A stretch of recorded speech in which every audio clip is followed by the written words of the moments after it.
viene el software también incluido al lado del hardware, ¿no? Si no tienen unidades de disco compacto, pues esta descarga ya no lo hacen desde el programa que viene incluido, sino desde una página web. Bueno, entonces el núcleo o kernel es común a la mayoría de sistemas Linux, ¿sí? Esta es la parte fundamental que es desarrollada por toda la comunidad de desarrolladores Linux y este tiene una característica que es un software libre, ¿sí?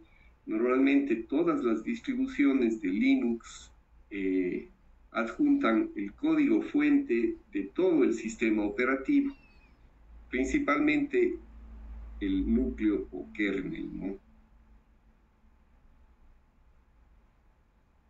Bueno, otro componente importante del sistema operativo Linux, que ya estamos hablando en particular de este sistema, es el intérprete de comandos, ¿no? Es importante aquí destacar la función del intérprete de comandos dentro del sistema operativo Linux, ya que es un intérprete de comandos muy potente que permite controlar todos los dispositivos periféricos que están atados a un determinado computador. No solo eso, sino nos permite interactuar con, no solo con el hardware de la máquina, sino con el sistema de archivos y pues a través de comandos realizar las diferentes opciones que también se pueden hacer a través de un entorno gráfico o de una interfaz de usuario gráfica, ¿no? Recuerden la palabra o el apóstrofe GUI, siempre van a utilizar o van a oír GUI, que es Graphic Unit Interface o interfaz gráfica de usuario, ¿no? GUI. El sistema de archivos, bueno, que es un componente de todo sistema operativo, ¿no? Que nos permite manipular los diferentes archivos en una estructura de árbol, ¿no? Aquí hay una descripción un poco más detallada del kernel. Nos indica que es el responsable de facilitar los distintos programas, lo que les mencionaba, ¿no? Que son programas en realidad de acceso seguro al hardware de la computadora o de la forma más básica. Se encarga de gestionar recursos. Cuando hablamos de recursos, recuerden, hay unos que son principales que vienen a ser la memoria RAM y la memoria secundaria y el microprocesador. Los tres recursos son los fundamentales y los que se manejan de manera primordial dentro del kernel del sistema operativo.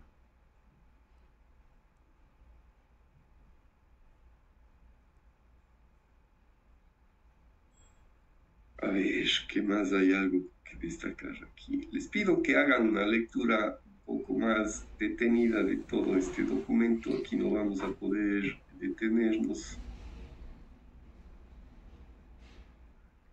Aquí está una descripción de las principales funciones del kernel. Les voy a subrayar para que le den atención a esta parte. Las funciones más importantes del kernel son las siguientes: administración de memoria, que acabo de mencionar, la memoria RAM, ¿sí?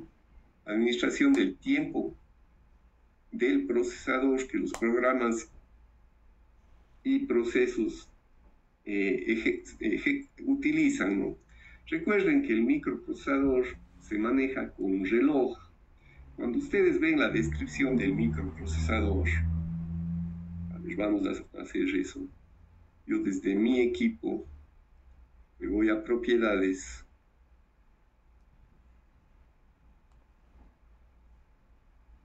Ya.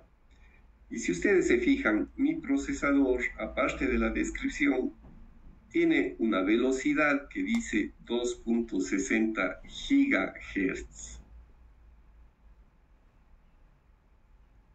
Sí, esa es la velocidad del microprocesador y pues quiere decir que se ejecutan, a ver cuántas eran, 2.6 gigahertz. ¿Saben qué es un hertz? Ciertamente, alguien de ustedes sabe lo que es un hertz, porque aquí estamos hablando de hertz en velocidad. Es un ciclo, ingeniero. Ya, es un ciclo. En realidad es un ciclo de reloj.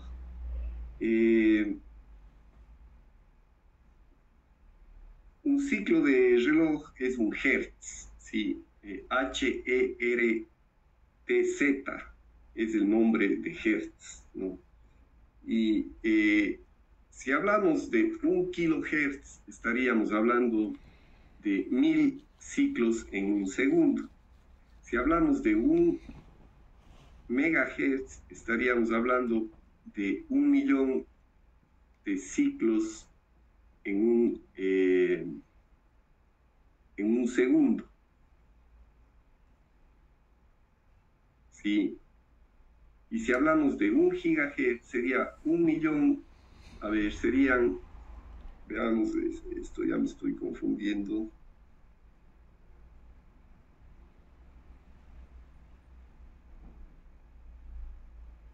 Gigahertz. A ver, hertz y múltiplos.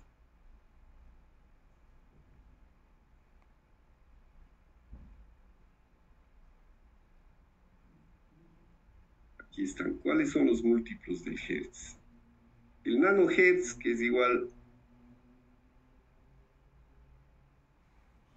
No está muy bien descrito.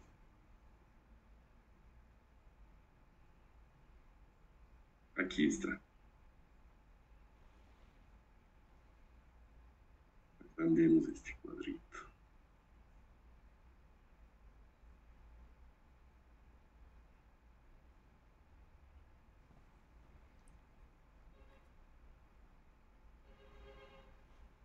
Gigahercio, sí, es igual a 10 a la 9 hertz.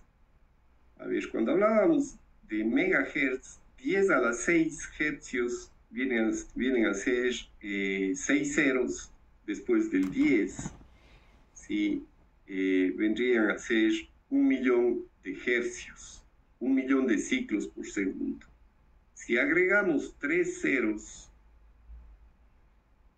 porque esto es 10 a la 9, es cuestión de agregar 3 ceros, es igual a 1.000.000.000 de ciclos por segundo. Esa es la velocidad que tiene o a la que puede trabajar un microprocesador. Entonces, como ustedes pueden ver, son velocidades extremadamente grandes y pues en cada ciclo se pueden realizar varios procesos dependiendo del número de núcleos que tenga el microprocesador. Ahora, claro que cada proceso es muy sencillo. Dentro del microprocesador no existen instrucciones complejas, existen más bien instrucciones muy simples que son de bajo nivel. Ejemplo de una instrucción es, por ejemplo, ir a una determinada posición de memoria dentro del mismo microprocesador, leer el contenido o el valor de esa posición de memoria y sumarle el contenido de otra posición de memoria y el resultado ponerlo en una tercera posición de memoria, ¿sí? Es decir, accede a 2 posiciones de memoria. Cada acceso puede ser un ciclo del microprocesador. El siguiente ciclo hace la suma de esas 2 cantidades y en el tercer ciclo lo posiciona en una tercera posición, valga la redundancia, de memoria. Entonces son instrucciones o son procesos muy pequeños, pero que al realizarse en gran velocidad permite que en realidad las instrucciones con las que nosotros trabajamos, decimos nosotros al hablar de los usuarios ya del computador, sea transparente el tema de la velocidad, ¿no? En realidad las cosas que nosotros realizamos en la mayoría de veces se realizan de manera instantánea, ¿no? Son transparentes, es la velocidad, no se percibe la demora que tiene un microprocesador en realizar una determinada acción. El hecho de minimizar una ventana pues implica muchísimas cosas dentro de la memoria, dentro del procesador, pero para nosotros es transparente, ¿no? Eso lo realiza muy rápidamente. Entonces, el kernel se encarga de administrar el tiempo del que el microprocesador otorga a los programas y a los procesos que se desarrollan dentro del sistema. También el kernel es el encargado del acceso a los periféricos. El shell o intérprete de comandos, ¿sí? Este es otro nombre que tiene en Linux el intérprete de comandos. Cuando hablemos de shell, estamos hablando del intérprete de comandos o intérprete de órdenes, que se le dice aquí. Órdenes o comandos vienen a ser lo mismo. Son programas o aplicaciones también que nos permiten interpretar las órdenes del usuario a través de comandos escritos. Eso ya lo vimos en el sistema DOS. Recuerden, en el curso de nivelación hicimos uso de algunos comandos. Pues en Linux existen otro grupo de comandos que están disponibles, ¿no? Permiten a los usuarios interactuar con la computadora a través de comandos que son instrucciones en texto, ¿no? Y muy bien, con eso quedaría completado el tema de la introducción a los sistemas operativos, y pues nos queda el tema de los principios y filosofía de Linux. Y para abordar este tema quisiera hacerles una introducción y una comparativa de cuáles son los principios que mueven al sistema operativo Linux. Ustedes normalmente han trabajado con un sistema operativo Windows, que es un sistema operativo desarrollado por una empresa que se llama Microsoft. Microsoft nació en los años 70 y el primer sistema que hizo fue un sistema denominado DOS, que es el que se utilizaba con las primeras computadoras que salieron al mercado. Era un sistema operativo muy elemental que permitía hacer instrucciones muy básicas como acceder a los diferentes archivos, manipular estos archivos, abrir aplicaciones que ya fueron desarrolladas. Las primeras aplicaciones eran muy elementales, ¿no? Nos permitían ingresar textos muy básicos sin ningún formato y pues visualizarlos en la pantalla. Nada más. Incluso todavía no existían impresoras capaces de imprimir un texto completo. Luego ya se van implementando dispositivos periféricos, diferentes monitores, diferentes impresoras, y se va ampliando el sistema operativo con drivers que nos permiten manipular estos sistemas. Pero en definitiva, Microsoft se aprovechó de un tema coyuntural de la época que era la carencia de sistemas operativos. No existían sistemas operativos, las computadoras recién aparecían, pues, y en función de eso pudo venderse conforme se vendían las computadoras.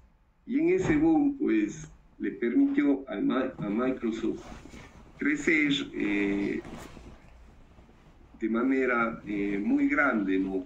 Cada computador que se vendía implicaba la venta del sistema operativo DOS.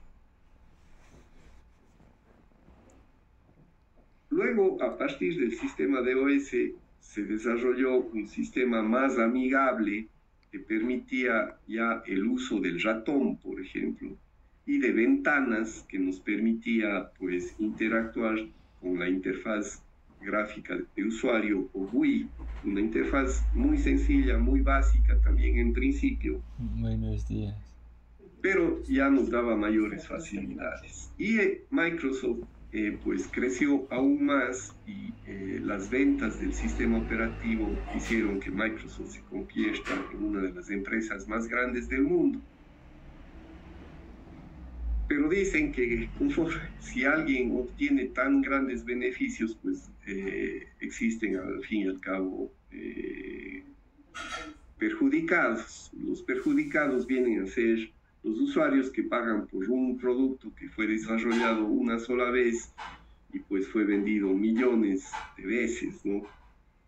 Eso ha hecho que Microsoft se convierta en una de las empresas más grandes del mundo, y el propietario de esta empresa, que es Bill Gates, pues sea una de las personas más poderosas económicamente hablando en el planeta, ¿no? Ahora, ¿qué supone que una empresa desarrolle este sistema operativo y pues los usuarios simplemente compran el sistema operativo y hacen uso de ello? Pues en principio existe la facilidad para el usuario, que ya no necesita hacer o trabajar con instrucciones de bajo nivel para interactuar con la computadora. Ya el sistema operativo nos permite interactuar. Pero estos programas que están dentro del sistema operativo, al ser desarrollados por una empresa privada, pues no eran accesibles para el público en general, no son accesibles hasta el día de hoy. Entonces, no sabemos en realidad qué está sucediendo por debajo del sistema operativo. Si bien es cierto, nosotros cogemos un archivo y copiamos de un lugar a otro y se desarrolla la acción que nosotros pedimos, internamente el sistema operativo podría estar ejecutando acciones que nosotros no necesitamos o no requerimos que sean realizadas. Y de hecho, estas acciones pueden ser maliciosas.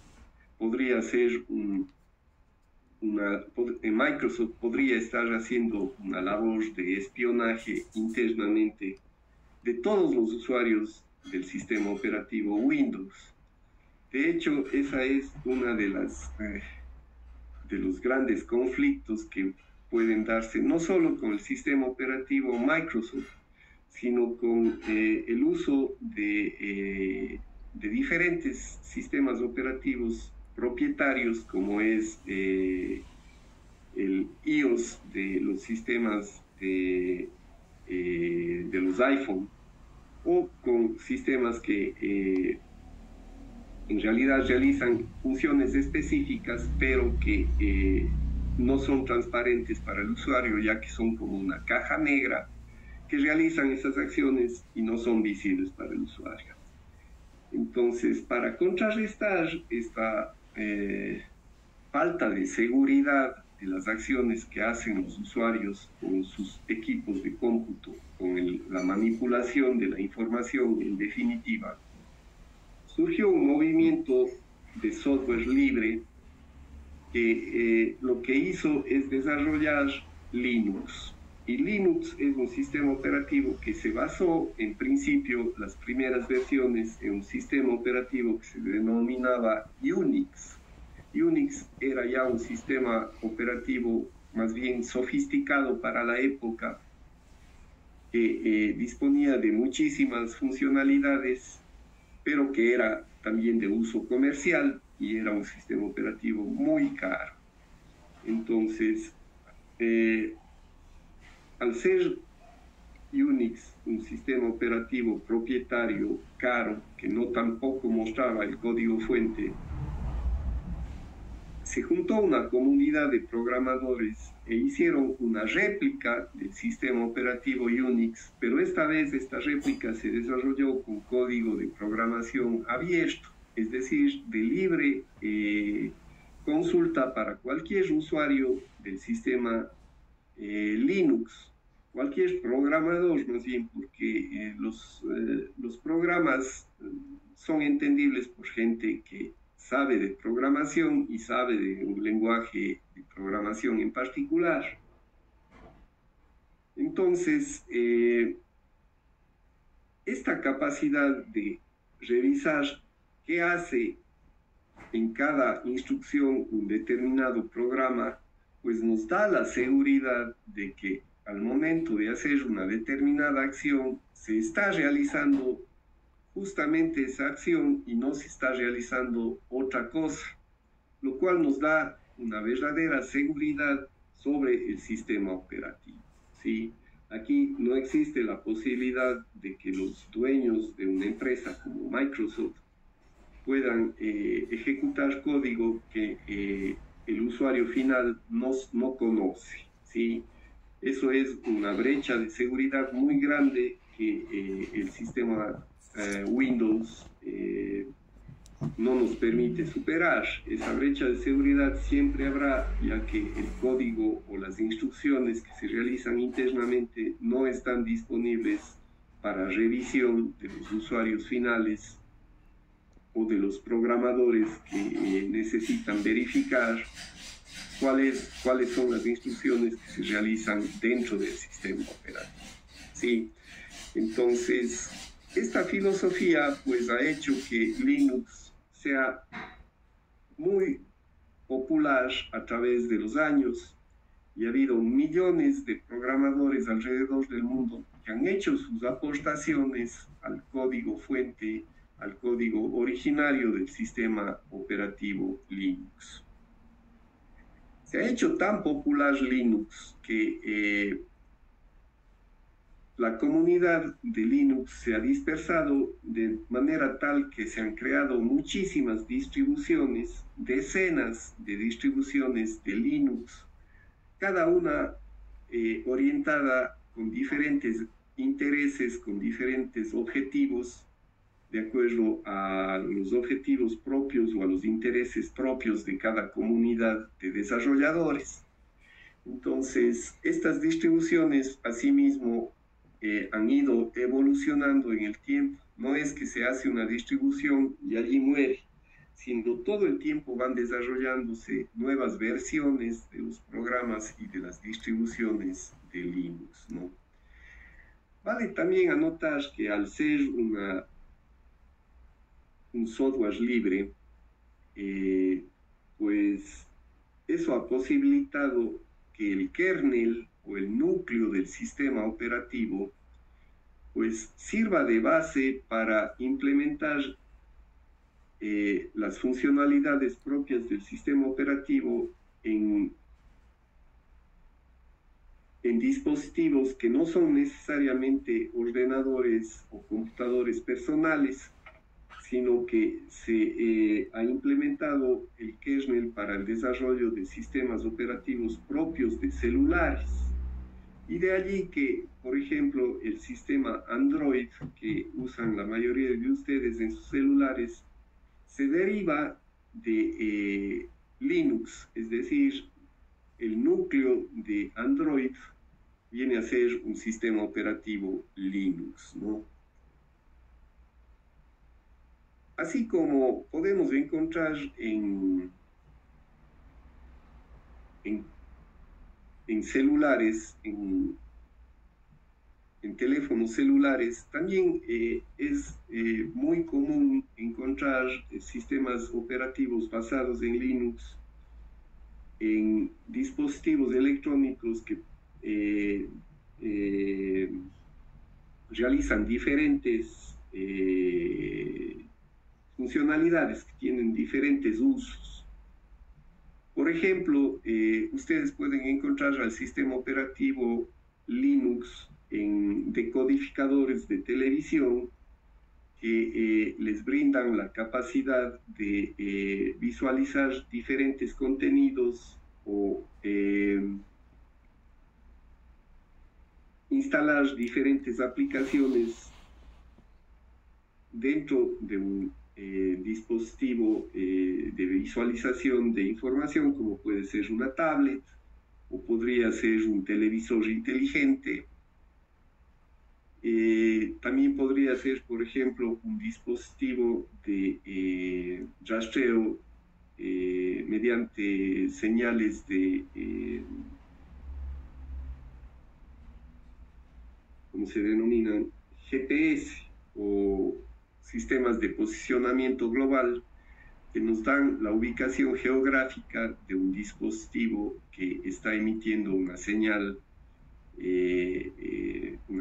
que nos permite localizar a un vehículo, a una moto, a una persona, etcétera, depende de dónde esté ese dispositivo.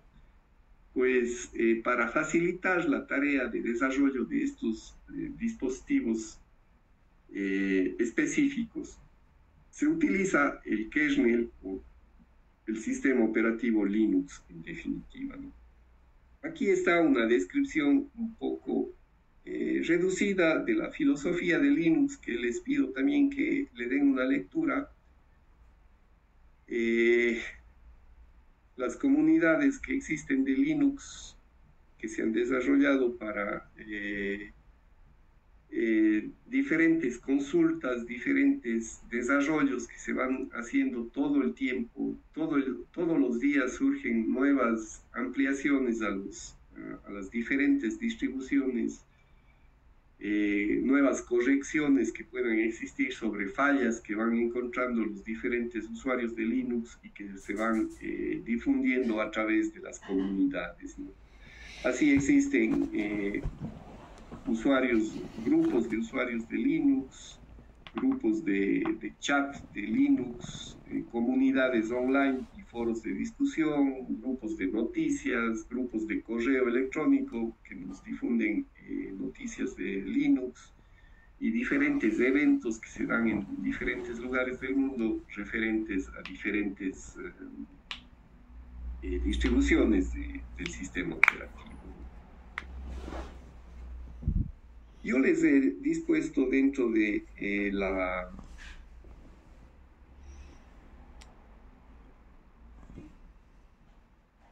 plataforma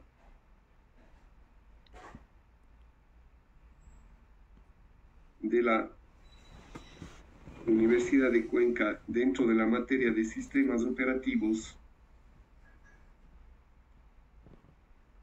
algunos materiales que quisiera abordar. Ya vimos el tema del módulo de la asignatura, que pido que lo consulten, que hagan una lectura del capítulo referente a los principios y filosofía de Linux. Pero también les he provisto de aquí de algunos vínculos a diferentes páginas web o portales web referentes a diferentes características de Linux. Uno es el código abierto, ¿sí? Vamos a abrir esta web de código abierto. Hagan lo propio ustedes, ¿ya? En realidad está en inglés, pero lo podemos traducir automáticamente con el navegador web de Google Chrome.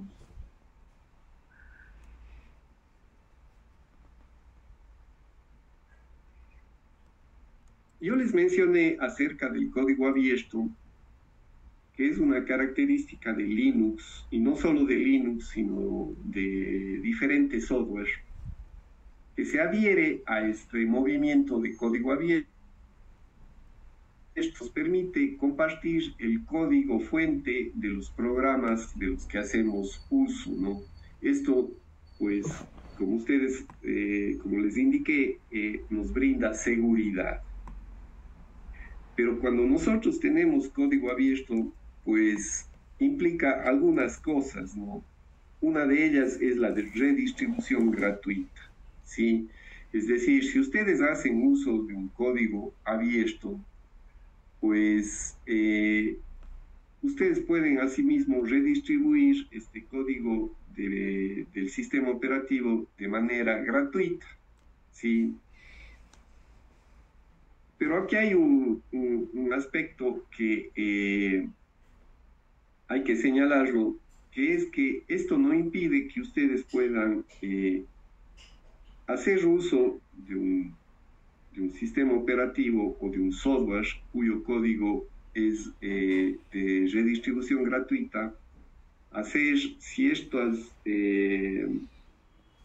programaciones específicas para un objetivo en particular y ustedes puedan vender esa nueva o ese nuevo software que ustedes desarrollaron a partir del código gratuito, del código abierto, ¿sí? Entonces hay que distinguir entre de libre distribución, pero eso no impide que ustedes puedan hacer desarrollos y sobre esos desarrollos comercializar el software que ustedes hayan realizado. Bueno, el código abierto implica open source, es la traducción, ¿no? Siempre apréndanse esa palabra. Source viene a ser fuente, ¿no? Open source es código fuente abierto.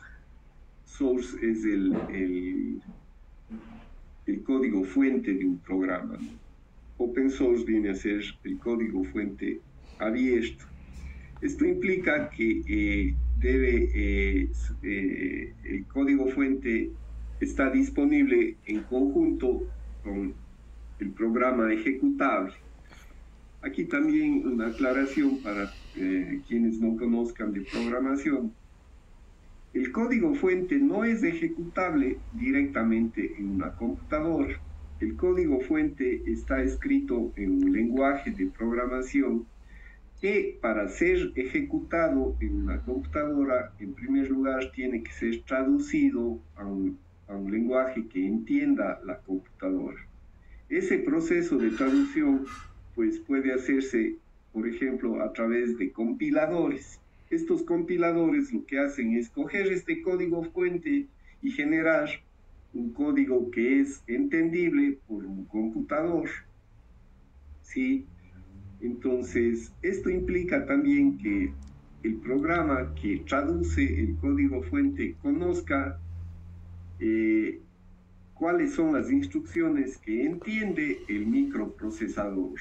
Como les mencioné anteriormente, los microprocesadores tienen un conjunto específico de instrucciones que dependen de la marca y modelo del microprocesador. Por lo tanto, este código fuente se traduce a una marca y modelo de microprocesador en particular.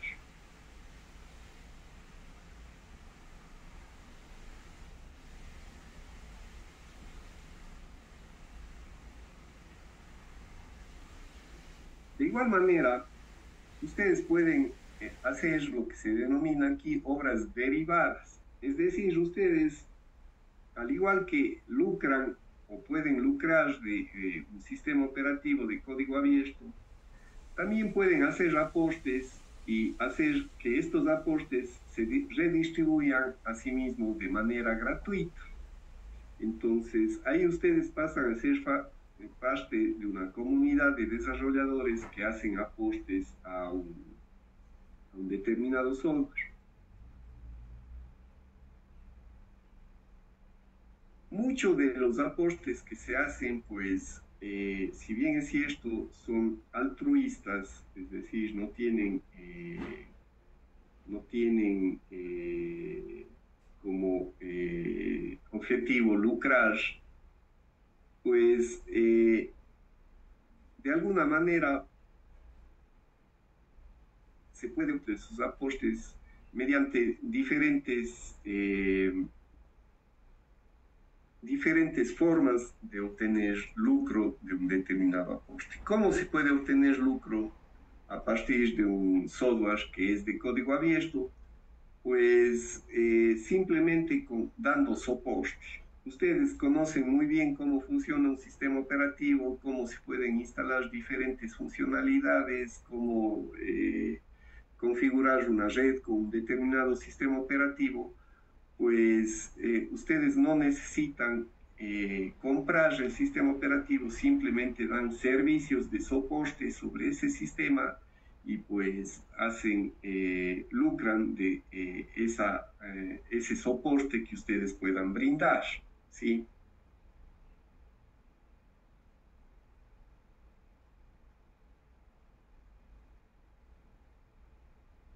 Aquí se menciona el criterio de integridad del código fuente del autor, ¿sí? Cuando ustedes hacen uso de un software libre, pues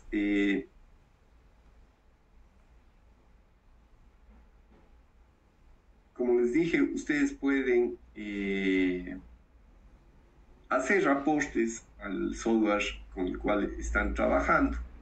Estos aportes pueden adjuntarse al sistema operativo original a través de parches. ¿Sí? Los parches son pedazos de código de programación que lo que hacen es corregir ciertos errores que no fueron contemplados el momento que se diseñó originalmente el programa, ¿sí? ¿Y por qué no fueron contemplados al diseñar el programa? Porque existen muchísimas circunstancias en las que puede ser usado un determinado software y no todas pueden ser contempladas al momento de diseñar el software. Por lo tanto, es necesario siempre en todo sistema operativo, en todo software, hacer correcciones sobre el sistema operativo original.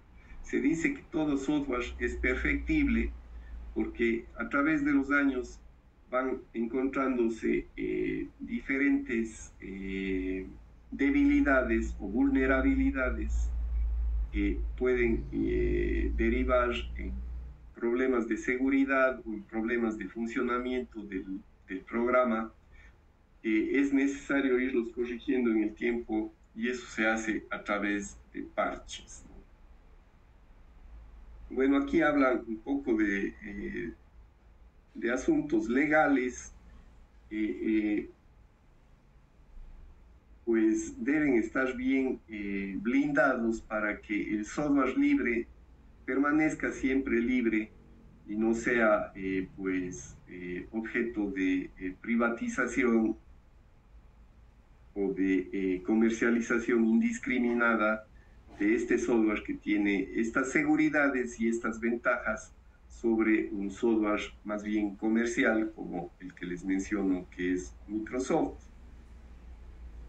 Bueno, aquí hay una serie de características como no discriminación contra campos de actividad, que las licencias de software libre pues no deben discriminar para qué va a ser usado un determinado software, ¿no? Por ejemplo, aquí les dan, no puede restringir el uso del programa en una empresa para investigación genética, ¿sí? Muchas personas podrían tener puntos en contra o oponerse a ciertas investigaciones de carácter genético, pero el software que se usa para esta investigación no puede estar restringido si es el Linux en definitiva, ¿no? Bueno, aquí son características referentes a la licencia, ¿no? No vamos a profundizar porque nosotros básicamente vamos a hacer uso de las licencias libres en este nivel en el que nos encontramos. No vamos a estar en capacidad de manipular el código fuente ni de hacer nuevos aportes, simplemente vamos a hacer uso el software libre, en este caso de diferentes distribuciones de Linux, y aprenderemos a usarlas, ¿no? Quería mostrarles aparte otras webs que nos hablan de, o que son portales webs que implementan organizaciones que no tienen fines de lucro, ¿no? Como es la Free Software Foundation, que lo que hace es promover la libertad de los usuarios de computadores a través del uso de software libre o de licencias que nos permiten usar libremente un software. Por cierto, aquí vale hacer una aclaración. En inglés,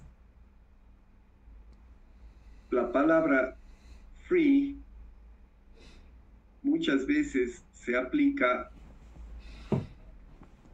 a la gratuidad del software, es decir, a que un software no tiene costo, que es gratis. Y eso es como nosotros lo interpretamos en principio. Pero el free software o el software libre tiene también que ver con la libertad la libertad de uso del código fuente, ¿no? La libertad de hacer nuevos aportes o de hacer o redistribuir ese mismo código, ¿sí? Entonces tiene que ver con ambos aspectos, tanto el no tener costo como la libertad de hacer uso del código fuente, ¿no?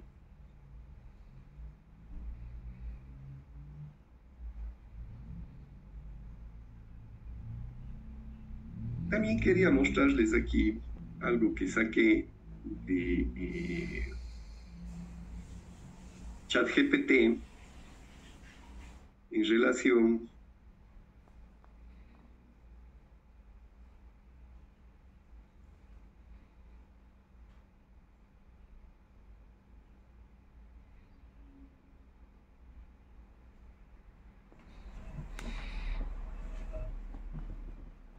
a ver, déjenme deslocalizo esta parte.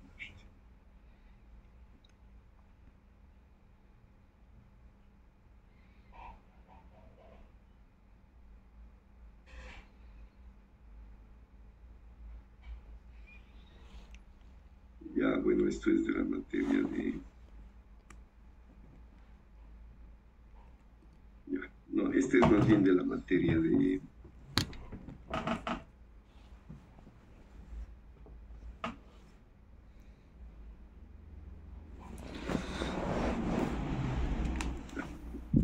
En realidad es demasiado grande los chats que tenemos en ChatGPT y pues muchas veces uno se pierde con tanto chat. Ya.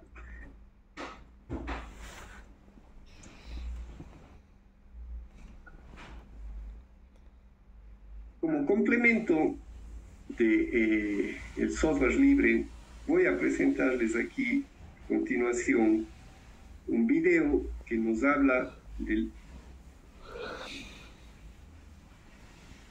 A ver, quisiera saber si se estuvo escuchando el audio del video. ¿Me pueden indicar si se escuchaba o no se escuchaba? Del video no, ingeniero. No, ya. No se ha solucionado este problema que tuve el mismo día de ayer, por lo que más bien les voy a compartir desde Zoom este video, ¿no?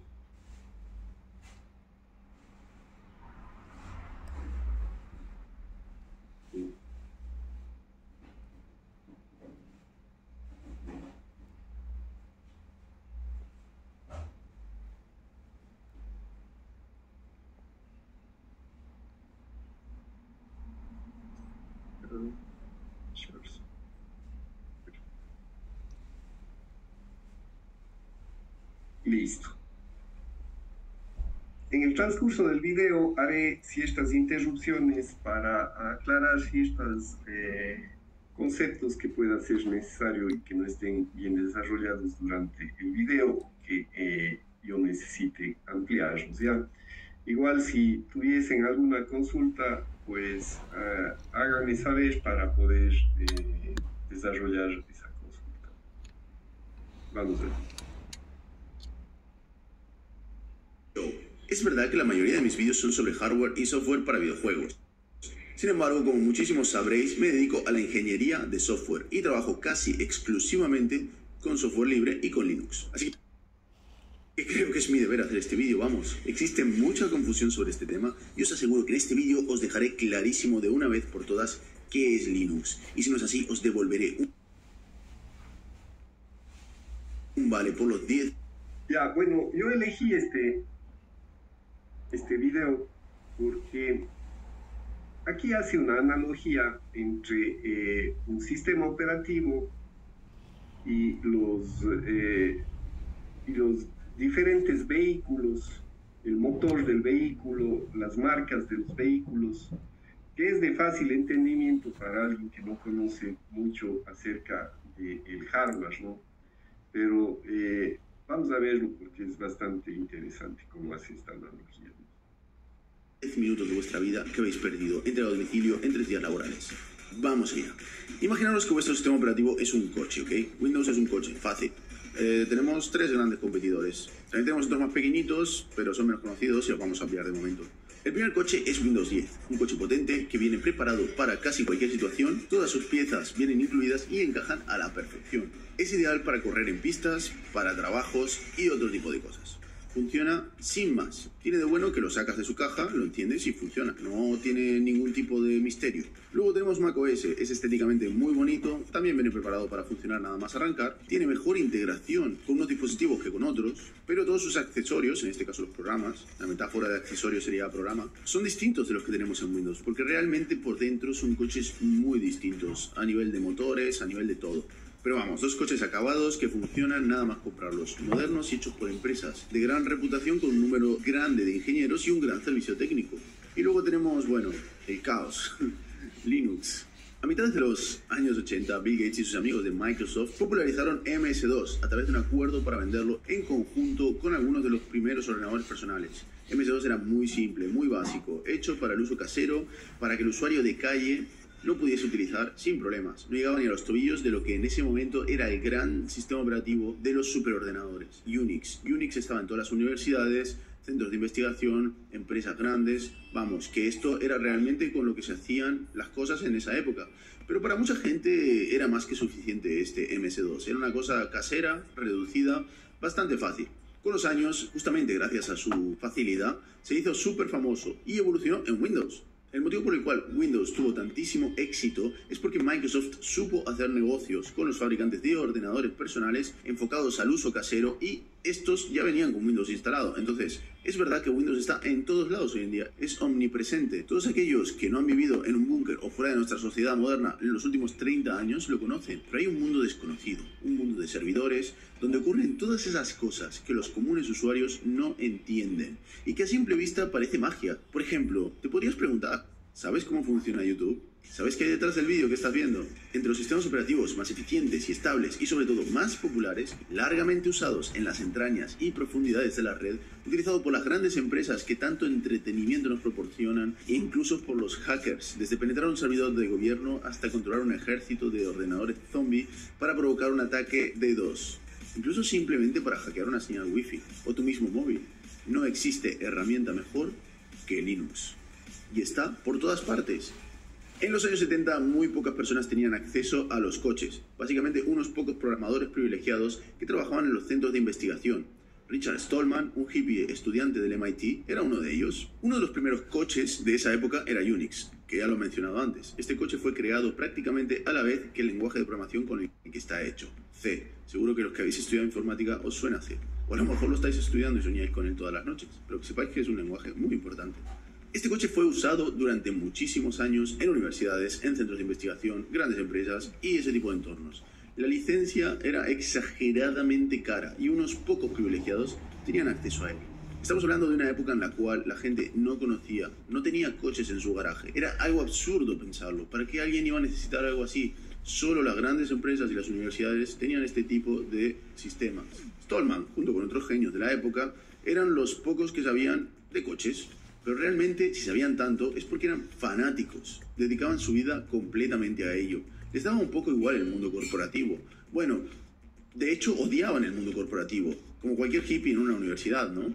Ellos veían que los coches que usaban eran terriblemente caros y no estaban de acuerdo. Eran mejores que esa gente. Podían hacer ellos su propio coche, sin tanta pretensión. Crear unos planos de cada pieza y compartirlos entre ellos. Se organizaron y cada uno crearía planos de las distintas piezas y los irían compartiendo entre ellos en su tiempo libre. De esa manera cada uno se podría construir el coche sin necesidad de pagarle a unos cerdos capitalistas que lo único que quieren es el dinero de la gente que no sabe nada de ordenadores. Bueno, coches, perdón. Total, que comenzaron a diseñar cada parte del coche, parte por parte. A nuestro hippie Richard Stallman todo esto le gustó tanto que decidió crear un manifiesto, una corriente y una licencia muy especial de publicación. Esta corriente se llamaba software libre o código abierto, o free software también se le conoce. El nombre que se le puso a este conjunto de planos para el coche que estaban haciendo fue GNU y la licencia GPL o GNU Public License, licencia pública de GNU.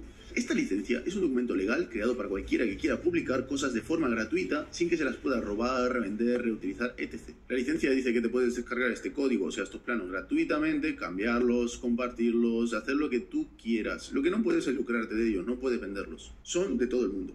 Wow, ok, espera, ¿me estás diciendo que hay unos frikis que escriben código gratis y se lo regalan a la gente? ¿Qué? ¿De verdad? ¿Qué sentido tiene eso? Y sobre todo, me dices que hoy en día esto se sigue haciendo. O sea, no tiene ni pies ni cabeza. Pues sí, así es. Sí, sí y sí. Los programadores tienen muchos motivos para escribir software libre. El primero es el ego. Los programadores suelen ser personas con una inteligencia superior a la media y en muchos casos les gusta demostrarlo. Crear software y enseñar su código al mundo es una gran forma de hacer ver lo genio y buen programador que eres. El segundo es la reputación. Un programador que crea un programa famoso y gratuito, regala el código y todos pueden ver su trabajo, también gana una muy buena reputación y reconocimiento, obviamente. Vamos, le da caché y le permite pues pedir más dinero o acceder a puestos más elitistas dentro del mundo de la programación. La tercera es para sentirse parte de algo, una comunidad, aportar, recibir. Es bonito. Cuando alguien te regala algo gratis y está bastante currado, pues muchas veces uno tiene ganas de poner su granito de arena. Nos hace sentir parte de algo más grande. La cuarta es para que nuestro software sea mejor. Me explico. Si mucha gente usa nuestros programas porque son gratuitos y están libres y cualquiera se los puede descargar, lo más normal es que si está medianamente bien hecho, pues se lo descarguen, lo prueben, hagan unos cuantos ajustes, lo vayan corrigiendo, mejorando. Si tienen un proyecto parecido, pues se lo bajan y lo mejoran, lo cambian. Por lo cual, si tu software es abierto, ya no solo trabajas tú en él, sino que hay una comunidad detrás. Conclusión, un ejército de programadores y testers, entre comillas, gratis. Habiendo dejado claro por qué un programador iba a trabajar gratis, sigo con lo de antes. Hippies Universidad. Crean piezas alternativas a Unix gratuitas hechas por ellos. Y bueno, llegó un punto que lo tenían bastante maduro, pero faltaba la parte más importante, el motor. Resulta que en Europa, bien lejos del MIT, un joven llamado Linus desarrolló un motor basado en Minix. Minix era una versión de estudiantes de Unix, ¿vale? En el mundo de los sistemas operativos se le llama kernel, que en inglés significa nuez, haciendo la analogía a la nuez de un fruto, lo que está en medio, vamos. Pero bueno, nuestra analogía sería más bien el motor. Resulta que la comunidad de GNU, que ya estaba creciendo, vieron este plano hecho por Linus. Como este chico finlandés tenía un gran ego, pues le puso su nombre, le cambió la S por una X para que hiciera un poco de referencia a Unix, y así nace Linux. Linux es un kernel, un motor, una pieza más que por sí sola no hace nada. Los nerds de aquella época aprovecharon ese motor para el coche GNU, y así nació el primer Frankenstein, el GNU Linux. Este coche tenía de todo, pero una de las mejores cosas es que cada uno se lo podía montar, modificar, todo gratis, y se volvió muy popular entre los frikis de la informática de principios de los 90. Lo mejor que tiene Linux, además, es que sus creadores pensaron lo siguiente. Mientras las grandes empresas trabajan en equipos para crear un coche único donde todo está unido y funciona de una manera específica, nosotros vamos a pensar y trabajar cada uno en piezas distintas, pequeñitas. Estas piezas pequeñas pues pueden ser reutilizables, ¿no? Como por ejemplo una serie de válvulas que pueden ser utilizadas para el sistema hidráulico del freno y la misma para el sistema de refrigeración del motor, por lo cual son válvulas genéricas, digamos, son reaprovechables. Cualquiera que necesite crear una pieza nueva, básicamente intenta reaprovechar las piezas que ya existen. Por lo cual todo sería más ameno, más fácil, mejor testeado, por lo cual GNU Linux estaba hecho a trocitos, piezas pequeñitas y cada una se encargaba de una cosita.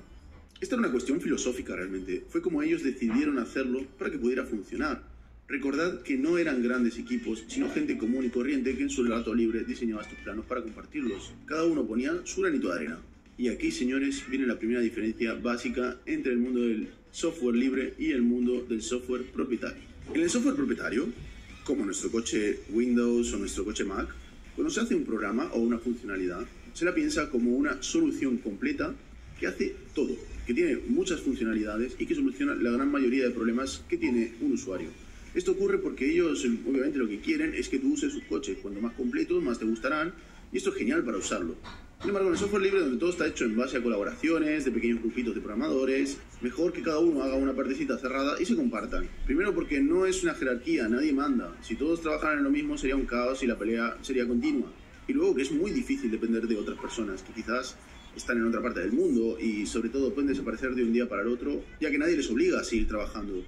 Por lo cual el software libre, el mundo de Linux, es un caos de pequeñas herramientas, librerías y piezas de software, que cada una hace cosas distintas. A veces una sustituye a la otra. Hay 1000 variantes para cada cosa. Y cada uno decide cuál usar, según la que le vaya mejor o cuál le gusta más. La idea es, si no te gusta cómo funciona esto, pues lo cambias por otro o te creas tu propia pieza incluso. Y eso sí, compártela. Ok, recapitulemos. Un grupo de privilegiados con acceso a ordenadores en los 70 empezaron a hacerse sus propias herramientas y piezas, como forma de rebelión hacia el mundo corporativo que se aprovechaba de las entidades con precios abusivos. Esto se popularizó, se descontroló en los siguientes 20 años, como si fuera una especie de club de la lucha, pero de trabajar gratis y compartir tu trabajo con el mundo. Al final lo que tuvimos fue un caos tremendo de cosas que la mayoría de gente no sabía ni por dónde coger. Realmente requería muchos conocimientos y tiempo en simularte tu propio coche. Y seguimos con la analogía, recordad, coche es sistema operativo. Así que ciertas personas dijeron, bueno, pues yo tengo mi coche aquí montado, me llevo tiempo, trabajo, elegir cada una de las piezas y confeccionarlas juntas, le he dedicado mi tiempo, y el resultado al final es muy bueno. Pues mira, casi que puedo compartir esta forma de montar el coche, este conjunto de piezas atados con un lacito, pues lo voy a compartir con el mundo. Así nacieron las distribuciones, o distro. Las distribuciones son realmente recopilaciones de software listas para instalar en tu ordenador. Las primeras estaban hechas por gente que simplemente tenía su propio cóctel de cientos de programas montados y funcionaba. Así que lo compartía con los demás. Hoy en día las distribuciones han evolucionado tanto que parecen sistemas operativos distintos y completos. Ubuntu quizás es el más popular. Ojo, Ubuntu es una distribución de Linux. Todo lo que contiene está programado por cientos de personas distintas y recopilado. Ubuntu es una recopilación de software. Ellos cogen estos planos de las piezas, se aseguran que todos funcionen bien juntas y le dan una capa de pintura. Es un trabajo bastante grande, desde luego, pero no deja de ser eso, una recopilación. Todo ese software que está incluido dentro de Ubuntu es software libre hecho por millones de personas alrededor del mundo. Esto realmente en los últimos años se ha convertido en un negocio. La distribución más famosa que se convirtió en un negocio muy rentable ya desde los años 90 fue Red Hat, que hoy en día ya directamente es de pago. Básicamente una serie de programadores dijeron, oye, montamos una distribución, nos aseguramos de que todo funciona al detalle, todo pulido y funcionante. Vamos, que es una alternativa muy sólida al software de servidores creados por IBM, Microsoft y demás. Entonces, lo damos gratis. Vamos, tampoco es que lo podamos vender, ¿no? Porque tiene esta licencia que no permite venderlo. Pero lo que sí hacemos es, te lo instalamos, te lo configuramos, te enseñamos a usarlo, te arreglamos los problemas, vamos, todo lo que sean servicios y mantenimiento. Esto para las empresas es genial, porque se ahorran unos costes brutales en licencias, ya que el software es gratis, básicamente, o sea, no tienen que pagar nada. Y solo tienen que pagar los servicios, que, a ver, los tendrían que haber pagado igualmente. Por eso el software libre es un gran negocio también. Por último, grandes empresas como Intel, Google, Facebook, IBM, también se subieron al carro del open source. De hecho, IBM son uno de los contribuyentes más importantes al kernel de Linux. ¿Por qué? Es absurdo, ¿no? ¿Un equipo de gente trabajando gratis? ¿Para nada? Pues sí, y tiene su sentido realmente. Esto es porque en su momento IBM vio el gran éxito de Linux, vio que millones de personas de todo el mundo lo estaban mejorando y testeando cada día y decidió adoptarlo. Como es ilegal adueñarse del código y o venderlo, pero a la vez IBM necesita que Linux tenga una cierta calidad para que sus ventas sean todo lo buenas que tienen que ser, IBM programa gratis para mejorar Linux.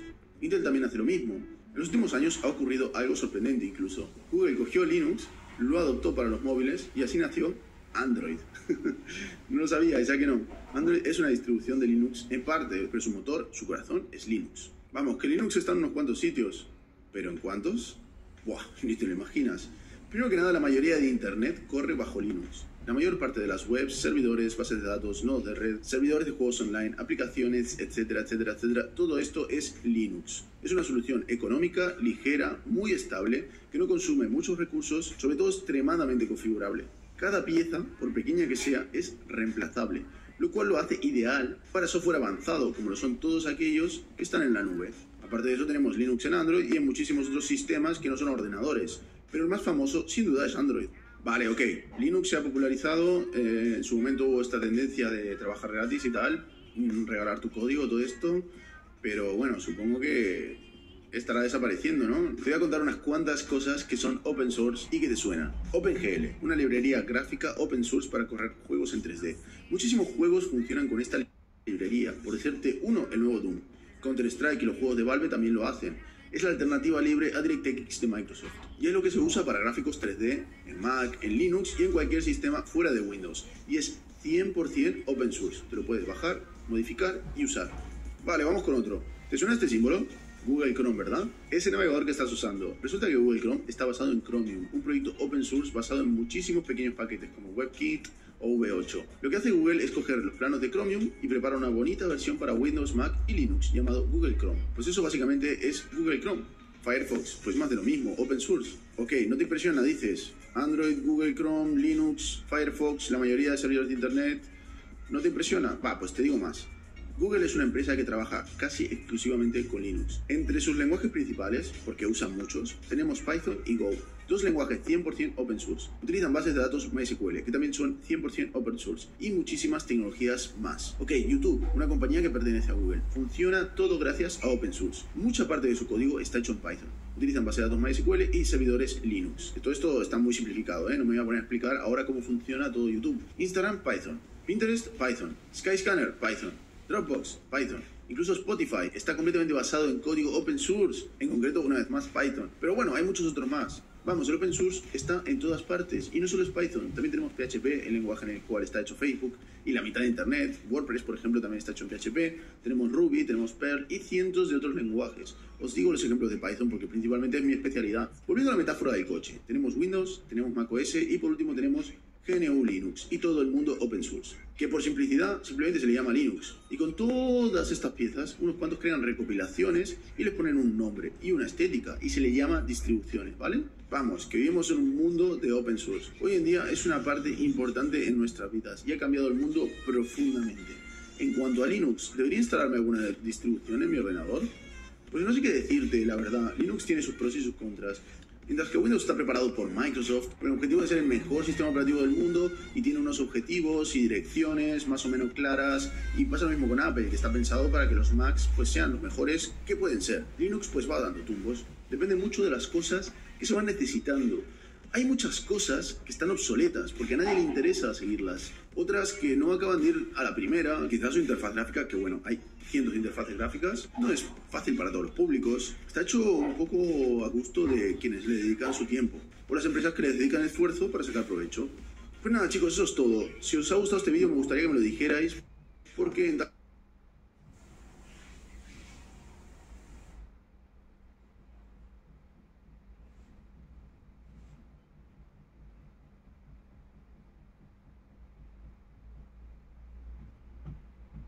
Listo. Bueno, como ven, allí se da una serie de pormenores del sistema operativo Linux, sobre sus orígenes, se hace una comparativa con el software comercial, como es el software de Microsoft o el software de Mac OS, que viene incluido en las Macintosh. Y también al final del video hace una reflexión sobre si es conveniente o no es conveniente para un usuario de un computador de escritorio instalar Linux. Y pues ciertamente nosotros estamos ya dominados por el sistema operativo Windows que está instalado, que viene ya preinstalado en la mayoría de computadores que salen a la venta. Pero también existen computadores que vienen instalados con una determinada distribución de Linux, ¿no? Y si no es así, pues nosotros también tenemos la posibilidad de borrar el sistema Windows e instalar Linux y trabajar en arreglar el sistema Linux. Pero ahí podría presentarse los problemas software que todo el mundo está usando, digan ustedes, eso que todos usan, los profesores del instituto,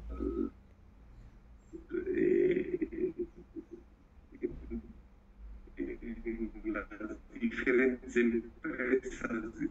Si bien es cierto un software y de cierta manera se vandaliza el uso de una computadora ya que no se pagaron las licencias. Entonces aquí también viene un tema de qué es correcto y qué no es correcto, ¿no? Ahora vamos al fondo del asunto. Si ustedes se fijan, Microsoft ha posibilitado que se cree una de las mayores fortunas que existen en el planeta. Es mayor que la mayoría de países del mundo. El valor que tiene la empresa pues produce más que la mayoría de países del mundo, y en ese sentido pues se ha convertido pues en una fuente de desigualdades, ¿no?, a nivel mundial. Uno de los principales problemas que existen a nivel mundial es precisamente eso, ¿no? Existe un pequeño grupo de archimultimillonarios que poseen tanta fortuna como la mitad de la población mundial. Entonces, el tema de el software comercial es un tema bastante controvertido desde el punto de vista de la creación de monopolios. De hecho, existen en diferentes países del mundo leyes antimonopolio que tratan de alguna manera de limitar el poder que tienen estas grandes empresas, que de cierta manera tratan de abarcar todos los segmentos de mercado que están disponibles dentro del mundo de la informática, ¿no? Por ejemplo, ha habido demandas multimillonarias a Microsoft por parte de proveedores de navegadores de Internet, por ejemplo.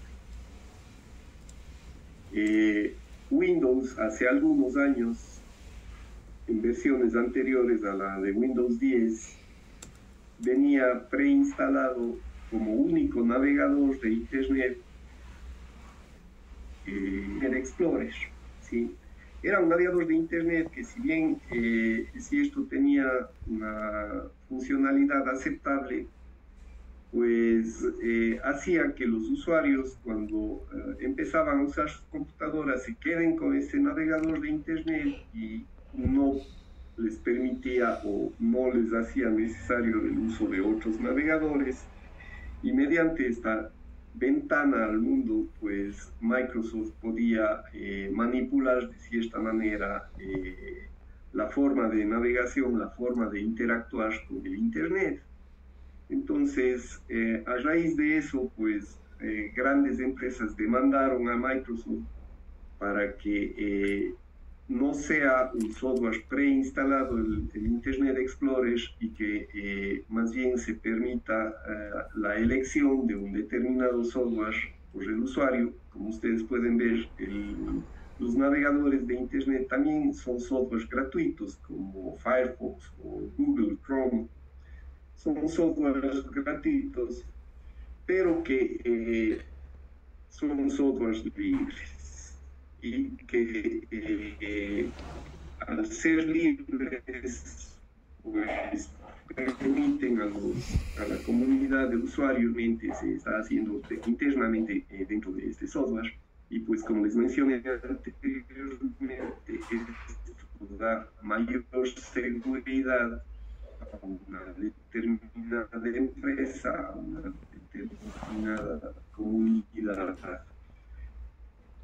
Tenemos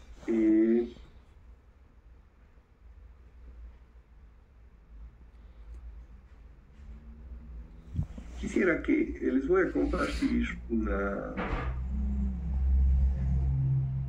web donde tenemos una serie de artículos referentes a telemática, ¿no?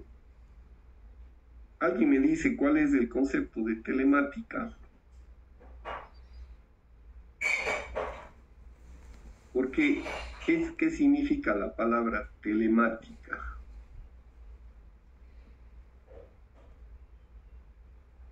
Es la combinación de la informática y de la tecnología de la comunicación para el envío y la recepción de datos. Exacto. La telemática es una combinación de la tecnología y las comunicaciones, ¿no?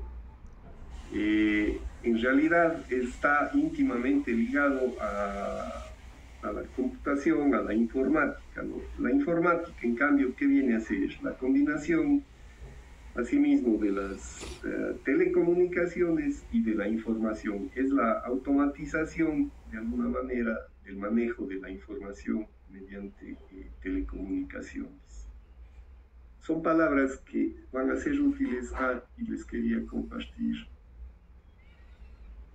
este vínculo.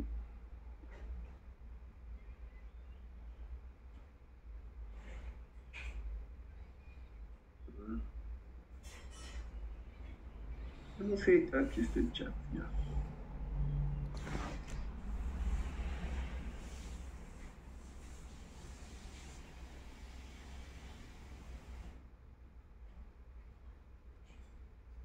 Ya. Allí les acabo de compartir una página web en donde hay algunos artículos que tienen que ver en realidad con el software libre, con la filosofía de Linux, artículos que son de reflexión en realidad sobre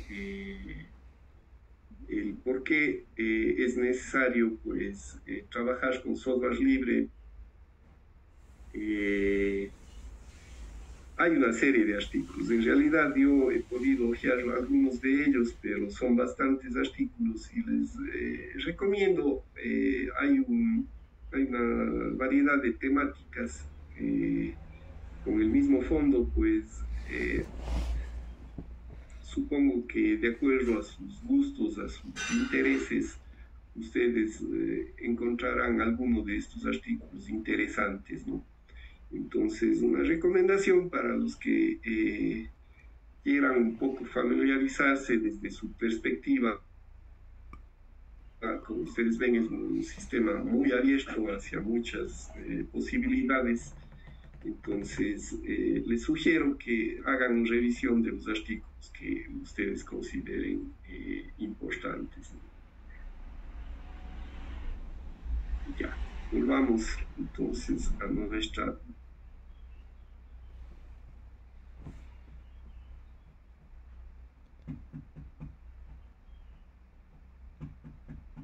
plataforma de sistemas operativos. No, sí les estoy compartiendo la pantalla. No. No. Ya. Sí, listo.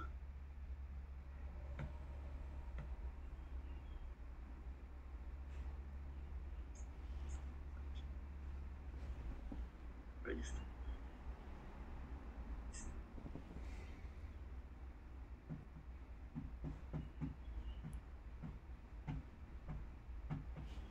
Ya.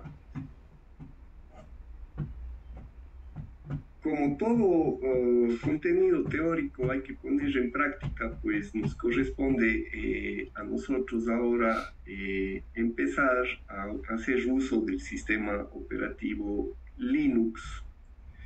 Y aquí hay dos posibilidades, ¿no? Una, que ustedes instalen de manera nativa el sistema operativo en sus computadores, para lo cual hay dos posibilidades. Cuando digo de manera nativa, quiero decir que se instale directamente como como el sistema que ustedes van a visualizar el momento que arrancan la computadora. Y ahí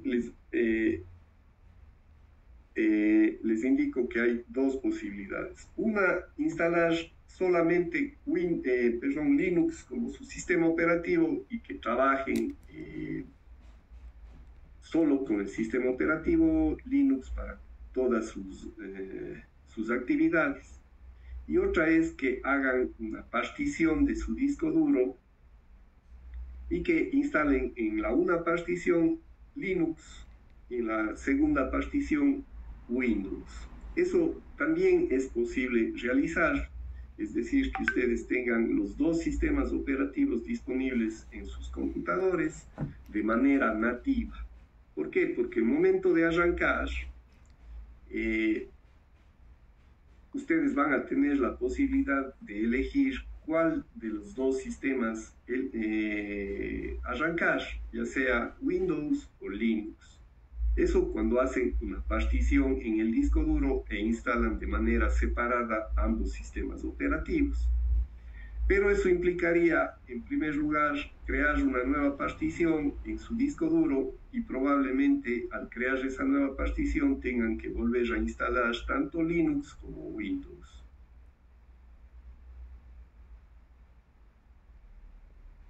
La otra es borrar Windows definitivamente y solo trabajar con una sola partición de Linux.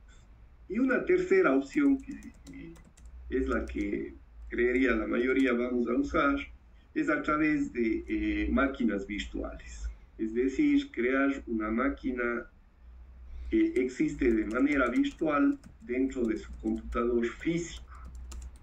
Y para eso, pues, existe un software que se denomina hipervisor, que es el que nosotros estudiamos en nuestro curso de nivelación. De alguna manera ya hicimos uso de este software hipervisor. Para quienes no estuvieron en el curso de nivelación, les pido por favor investiguen un poco acerca de VirtualBox, ¿sí? Para ello, aquí en la página de la materia de sistemas operativos, está el vínculo a la página web de VirtualBox, ¿sí? Además, en esta página web, aparte de la documentación técnica referente al software, van a encontrar los instaladores de este hipervisor, ¿sí? Entonces, de igual manera, para quienes no hayan instalado en el curso de nivelación este hipervisor que se llama VirtualBox, que es de una empresa que se llama Oracle, es un software libre, por cierto, VirtualBox.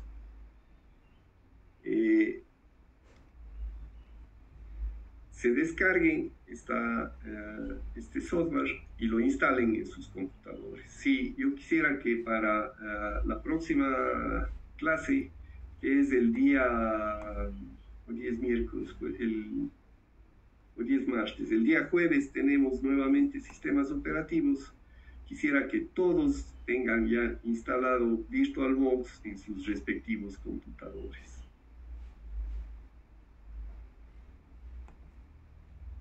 Ya, creería que la mayoría ya tiene instalado VirtualBox.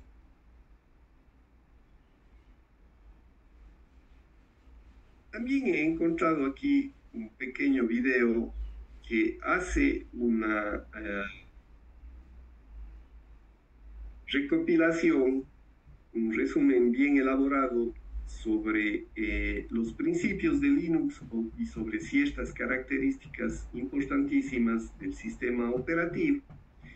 Les voy a presentar este video también porque esto nos va a reforzar algunos de los conocimientos que hemos abordado a lo largo de todo este capítulo.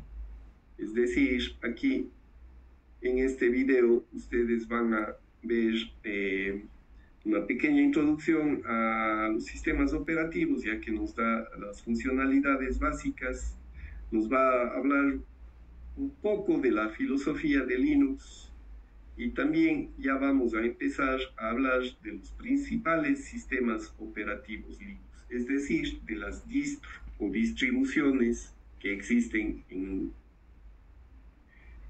del sistema operativo Linux. Por cierto, yo ya les mencioné en la materia de laboratorio de infraestructura, utilizaremos una distribución en particular que es OpenSUSE, y pues para la materia de sistemas operativos utilizaremos varias distribuciones. ¿Sí? Trataremos de explorar diferentes distribuciones, veremos cuáles son los objetivos, las características de cada distribución. Veremos que cada distribución tiene su propia interfaz gráfica de usuario. Si bien existen paquetes de software que ya nos brindan una distribución, una interfaz gráfica estándar, pues también existen distribuciones que tienen su propia interfaz, que tienen sus propias facilidades. Ustedes sabrán juzgar cuando ya instalen diferentes distribuciones, pues cuál es la que más se acopla a sus costumbres, a su forma de navegar en el sistema operativo. También veremos que existen distribuciones que pues son específicas para actividades en particular, como puede ser el desarrollo de software. Existen distribuciones que se apegan más a las actividades de desarrollo de software, otras distribuciones que se apegan más al uso empresarial, y pues en función de eso, de los objetivos de cada distribución, ustedes por ahora instalarán diferentes versiones, pero ya en la práctica, en el mundo real, pues la distribución que se elija será en función del uso que se va a dar al sistema operativo. Bueno, lo que les acabo de decir está cubierto en este video que dura 15 minutos, que creo que es justamente el tiempo que nos queda para la clase. Sí, me parece que es un poquito lento. Si es lento, le voy a acelerar.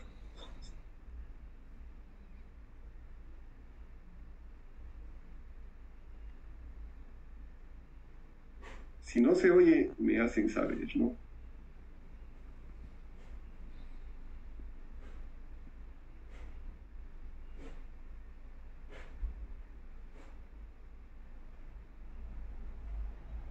¿Sí se está oyendo? Sí. Pues voy a acelerar un poquito la velocidad porque no es necesario, está hablando muy lento el expositor.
Ya, aquí vale hacer una acotación, ¿no?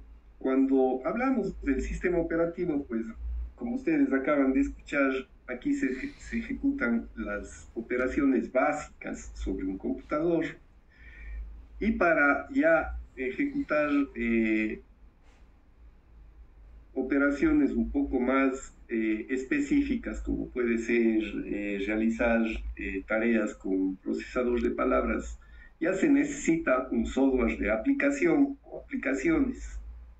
Y estas aplicaciones dentro del sistema operativo Linux también son software libre, ¿sí?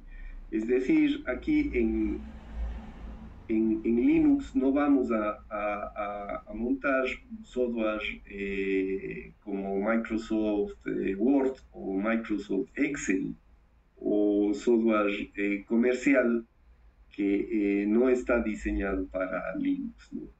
Entonces, otra de las grandes ventajas del sistema operativo es que nos permite el uso de aplicaciones que a su vez son gratuitas, ¿sí? Gratuitas y libres en el sentido de que se puede consultar el código de estas aplicaciones. Continuemos.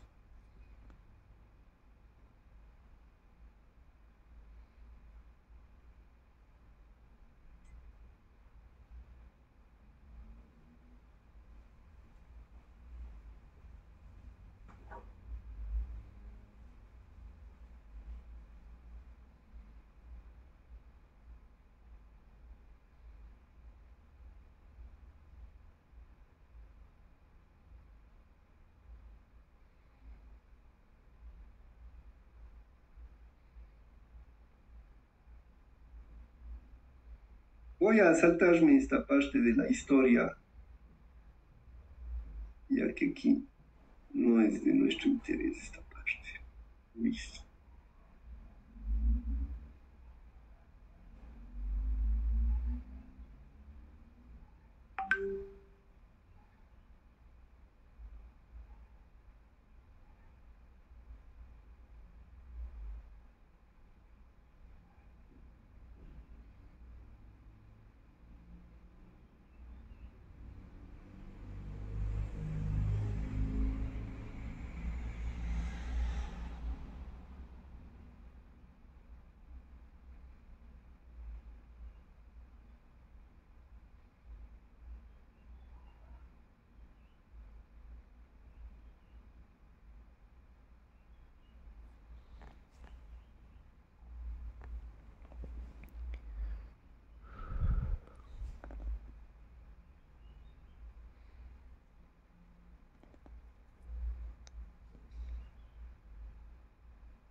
Creo que les apele para ella siquiera. Los gustos. Muy gordos. Bueno, referente a la estructura de archivos de Linux, pues ustedes tienen la ventaja de que ya han usado la estructura de archivos de Windows.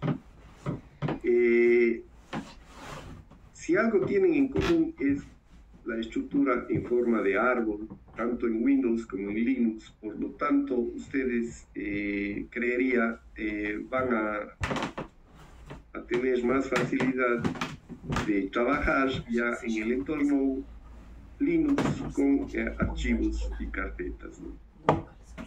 Eso es uno de los contenidos que iremos abordando ya más en profundidad en las siguientes unidades, ¿no? El tema del sistema de archivos.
Bueno, en realidad se ha hablado aquí de algunos temas relativos a Linux, desde la historia, la filosofía, las distribuciones, un poco de todo. También se mencionó, vale la pena recalcar, que el sistema operativo está compuesto de varios componentes, ¿no? Y estos son componentes modulares, pero ahí se mencionaba el tema de los demonios, ¿sí? Que son programas especiales que se ejecutan en segundo plano en el sistema operativo, ¿sí? A diferencia de los programas que ustedes utilizan, las aplicaciones, pues ustedes interactúan directamente con estas aplicaciones. En cambio, los demonios están ejecutándose en background, es decir, por debajo de la actividad que ustedes, con la que ustedes interactúan con la computadora. Y son necesarios para realizar diferentes funciones, para dar diferente funcionalidad al sistema operativo, y que no es necesario que se interactúe con el usuario para proveer esta funcionalidad. Veremos ya con más detalle algunos de estos demonios, y pues cuando nos toque ya el capítulo correspondiente, ¿no?